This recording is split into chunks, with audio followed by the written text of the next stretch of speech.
Welcome back to another episode of The Radio Psychs, your premier podcast for insights into everything mental health. I'm Dr. Aaron Haddock. And I'm Dr. Rhonda Yu. We're psychologists who care about people and bringing science to practice.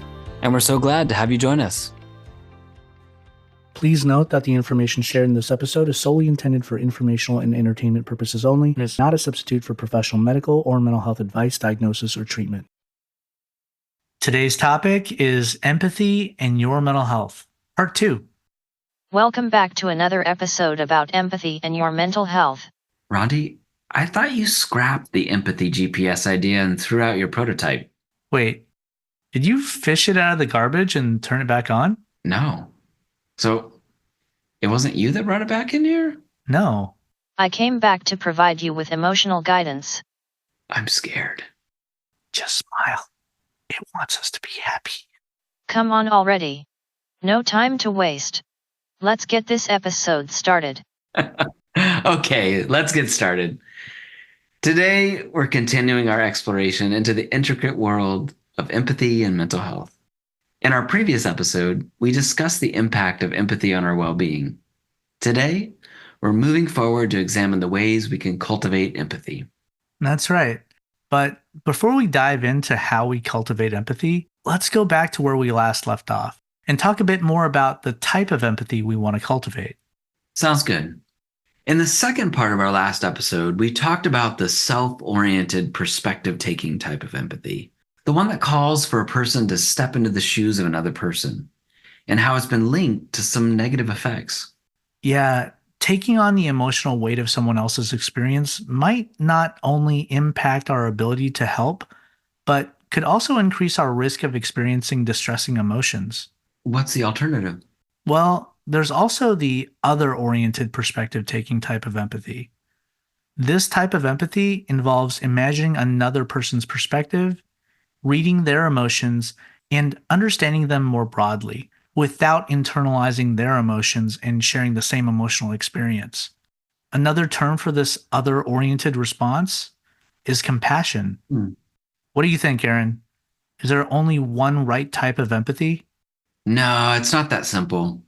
In certain situations, taking a self-oriented perspective may be best, but in others, taking an other-oriented perspective may be best. Okay. In what situations do you think it might be more appropriate to take a self-oriented perspective, dive deep into our emotional reservoirs, and share in the experience of another human being? Well, I think there are situations where a personal, emotional connection is really important. For instance, consoling a close friend who's going through a heartbreak or celebrating a joyous moment with a loved one. In these scenarios, sharing the emotional experience on a more personal level can strengthen the bond and offer genuine support. I agree with that. There's an authenticity in sharing emotional burdens, especially with those close to us. Now, what about the other type of empathy? When do you think it might be more appropriate to take an other-oriented perspective, where it's more of a cognitive process focused on comprehensive understanding? I think this type tends to shine in professional settings, diverse environments, and situations that demand a comprehensive understanding. Think workplace collaborations, cross-cultural interactions, or when encountering perspectives vastly different from our own. It's about fostering a broader understanding without necessarily sharing the same emotional intensity. I see it. It seems that the choice between self-oriented and other-oriented perspective taking depends on the nature of the relationship and the context. In close relationships, weaving self-oriented empathy into the fabric of connection is important, but in diverse or professional settings, emphasizing other-oriented perspective taking may be more appropriate. Now, let's move on to how we can cultivate empathy. Good call. Now, to cultivate empathy, we first need to believe in our capacity to grow in empathy. Absolutely. There's research to support this, including some interesting work out of Stanford University. In one study, researchers found that this belief that we can grow in empathy doesn't make much of a difference when empathy is easy, like when we're with people who look and think like us. But when faced with differences, whether in appearance, thoughts, or behaviors, the belief that empathy can be developed leads to more empathetic actions. Now, let's say we believe we can grow in empathy. What are practices we can adopt to cultivate it? We mentioned this in the last episode, but I think it's worth mentioning again. When we engage in empathetic acts, our brains release oxytocin, what's sometimes called the love hormone. In certain situations, engaging in behaviors like making eye contact and using culturally appropriate, soft physical touch helps us to leverage the neurological effects of oxytocin and promote empathetic acts. That's a great reminder. Another big one is to pay attention to other people and expose yourself to differences. Do what you can, whether it's consuming diverse media or even directly taking part in another person's culture, to get a better understanding of the contextual factors that shape another human being's perspective. This can help minimize our biases and help us to gain a deeper level of understanding of why another person may think or feel a certain way. When you say diverse media, what exactly are you referring to?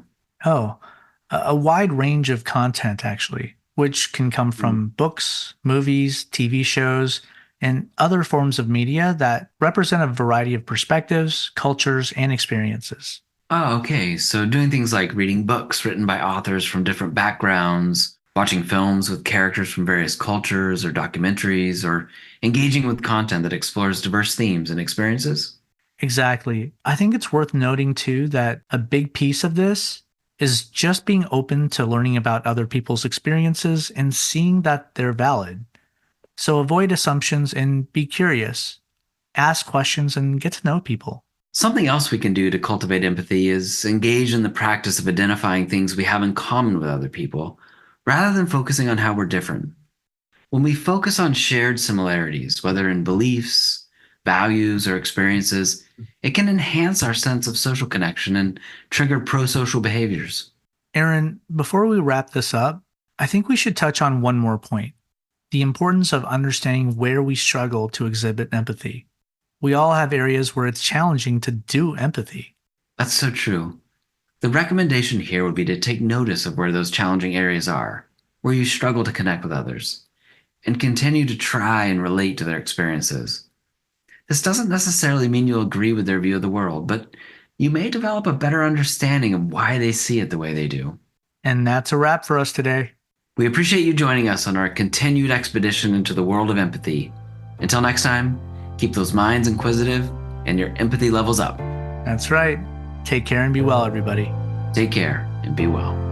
Yes. Take care and be well.